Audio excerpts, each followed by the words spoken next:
What's up guys, Doomsday here. Today we're back again. In this video we're going to be playing some Alistar support.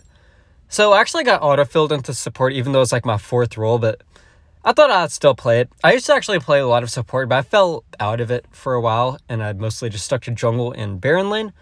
But we'll be giving support a shot in this match, and in this matchup, we're actually going to be up against a Misfortune and a Malphite in lane. And in the duo lane, I think it's super important to actually look at the matchups before you even start the match. And looking at their duo, a Misfortune Malphite, what is that duo super strong at?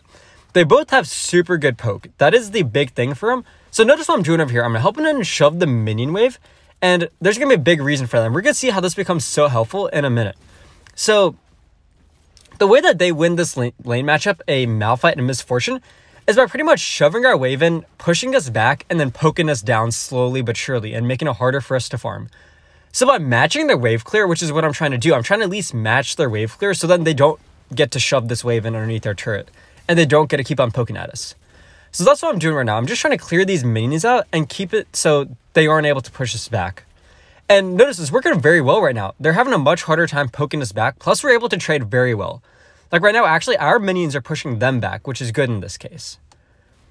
So now I'm looking for a combo. If I can land a good combo. And over here, I notice they're both grouped together, so I get a really good combo in with the second ability plus the first ability. Sadly, the Malphite gets out, but we forced out the flash from the Malphite.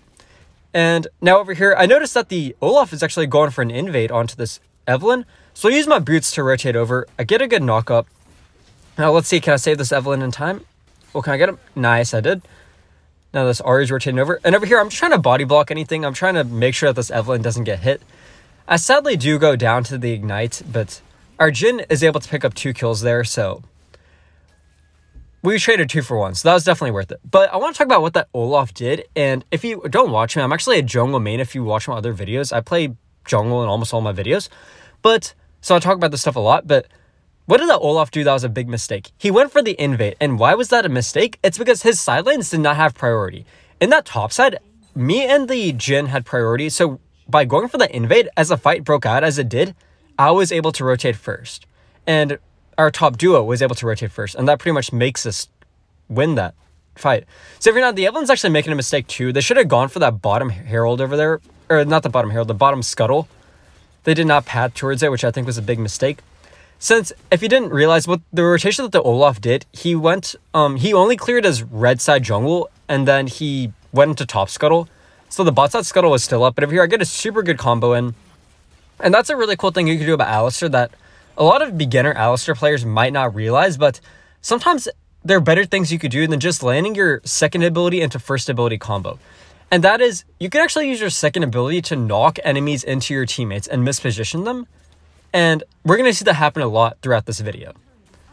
So now we're getting a good reset in, and the reason why I was really pushing it there was because I noticed something super important. That's just really unlucky for the Evelyn. That's super unfortunate. But I noticed something there. And what was it? It was that the Misfortune had not shopped yet. I realized that they hadn't recalled yet. They hadn't reset it, and they hadn't gotten to shopping. While me and the Jhin both had. So I knew we had a good item advantage there. And we had good positioning too. Plus we had the bigger minion wave, which will help you in trades. Because if you didn't know, when you attack somebody, all the enemy minions will start targeting you. And that will deal a bunch of damage. So we had good mini wave. We had the shop advantage. And if I'm just being careful, since I know Malphite's around too, I saw him in that top bush right above me. So I was waiting for my teammate to get back. And now getting a good, just trying to push him back a bit.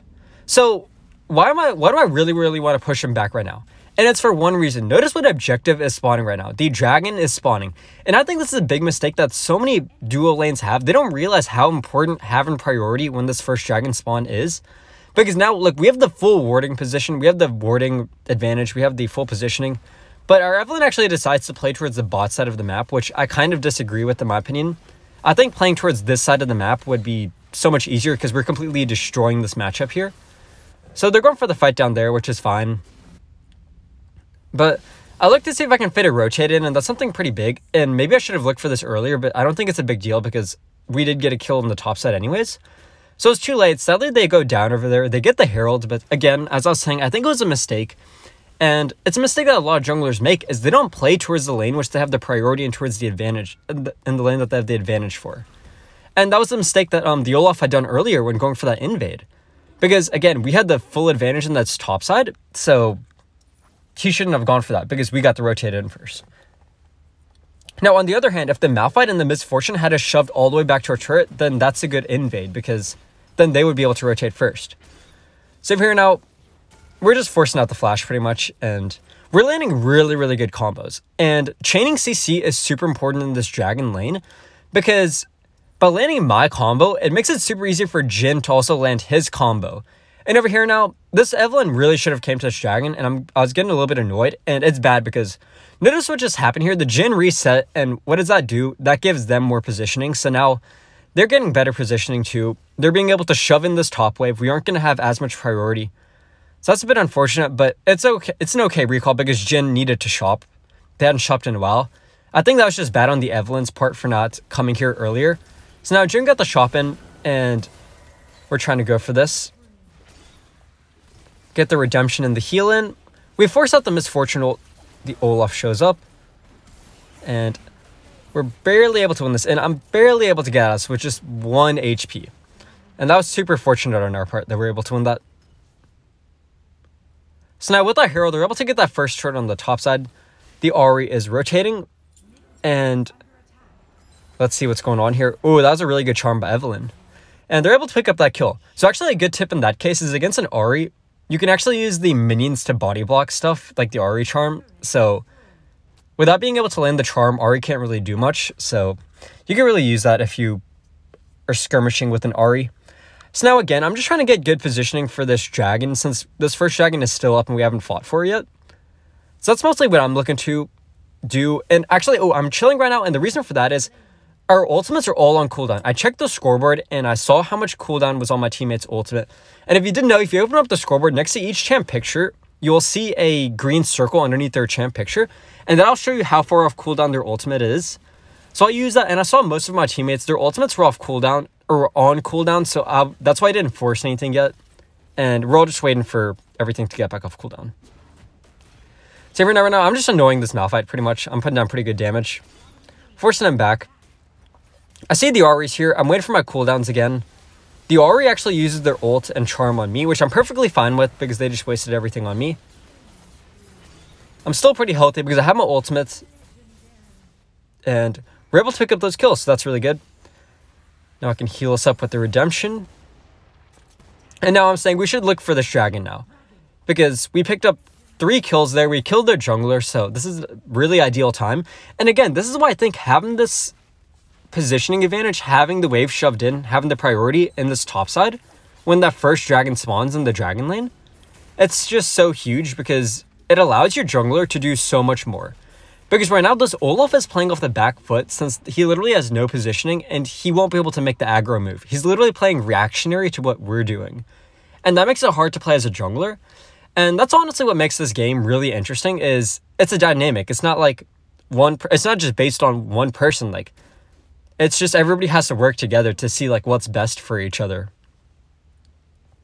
But we get the first drag and now we're heading back to lane. But again, y'all, oh, look at my kill participation, first of all. I have participated in 13 kills out of 14. That's pretty insane.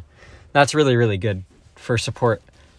Especially because I think the one assist that I did not get was when they're fighting at the Herald over there. So now I tried 1v1 this Olaf. I just go for it. I see if I can win this.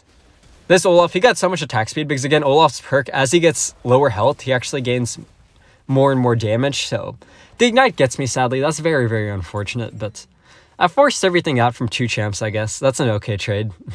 I just felt like going for that. That probably wasn't the best of moves, but it worked out. It worked out. But yeah, I actually used to play a lot of Alistar, and I used to be like top 200 Alistar, but I never really played support that much, so I never really grinded it up.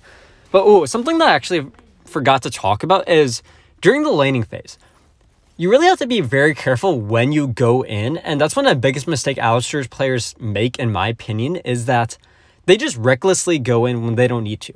You have to really look at the situation, notice things like minion wave. Can your teammate follow up if you go in? What abilities does the enemy have? How will they react to you? Just those kinds of things. And that would make the huge difference between going for bad engages and going for good engages.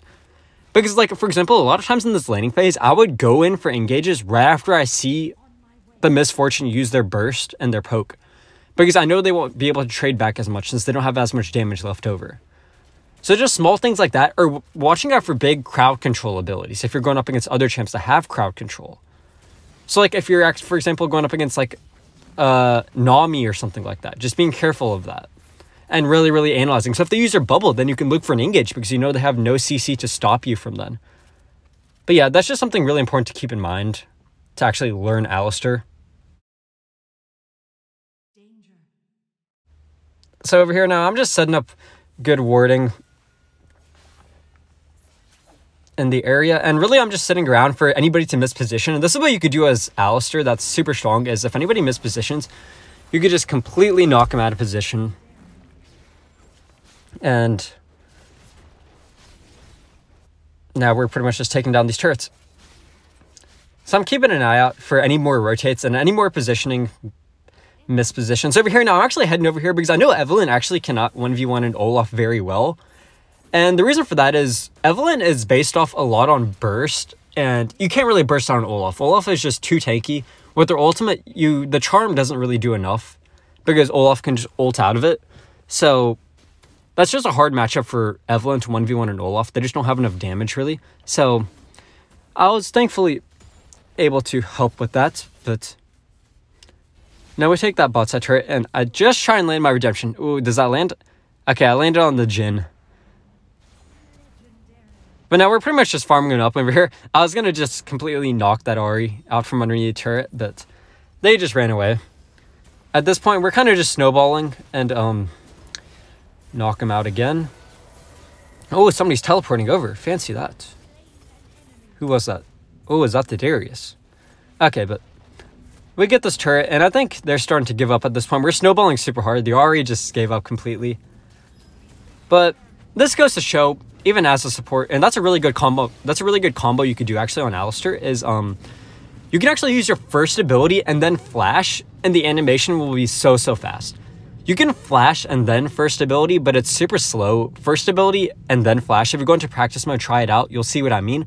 But it's super fast and super clean. And if you land that, then you can land your second ability and knock him towards your teammate like how I did. But yeah, I'm actually looking at itemization in this match. That was something I was actually having a hard time with. I didn't really know what to buy because they didn't really have anything to hard counter. Like, they didn't have crit. They didn't have attack speed.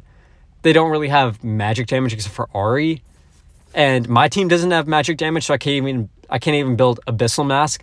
So the best options, I was just looking at like Sterix, Dead Man's Plate, or Force of Nature for the extra movement speed and stuff. But now, again, we're just going in through their jungle, setting up good warding again. At this point, we're snowballing super hard. And this goes to show, even as a support, you can really make a huge impact in a match compared to what people think. So anyways, that's going to be it for this video. I hope you all enjoyed. I definitely will get some jungle gameplay out soon. It was just because I got auto-filled support that I was not able to. But anyways, that's going to be it. I hope you all enjoyed the match, and I will see y'all in the next video.